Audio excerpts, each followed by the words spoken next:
sikat Chris Bernal sa Pinoy adaptation ng Korean novelang The Coffee Prince. First time namin gumawa ng romantic comedy. At saka, first time ko rin gumanap na isang tomboy na magpapanggap na lalaki talaga. Dapat abangan nila yung kung gaano kagwapo si Chris Bernal pag naging lalaki. Unang-una yun. Ilang taon na rin ang nakakaraan nang huling magsama ang dalawa sa isang TV series. May napansin ba silang pagbabago sa isa't isa? Mas naging mature na si Chris ngayon. Hindi naman. Oo. Hindi, ibang-iba na si Chris ngayon. Ang pinagbago niya pa malaki is mas lalo siyang gumanda ngayon. Parang bata pa din eh. Alam mo yung kilos, yung ganon.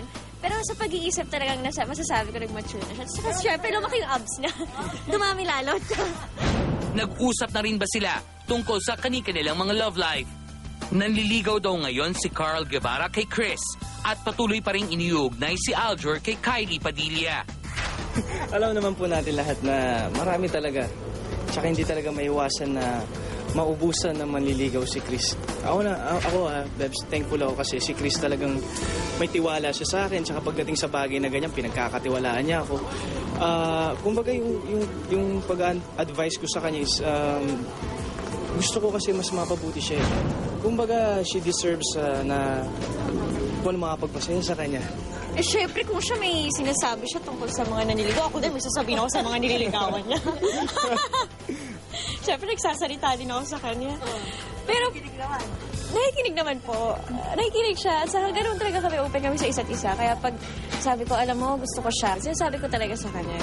Pero sinasabi ko rin minsan, pag may ayaw talaga ako, sabi ko, ano ba yan? Ba't naman? Ngayong madalas na silang magkakasama at magkikita, posible bang manumbalik ang naudot nilang pag-iibigan noon?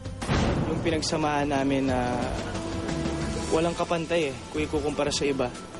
Kasi malaking bagay yung Chris Bernal sa buhay ni Aljur.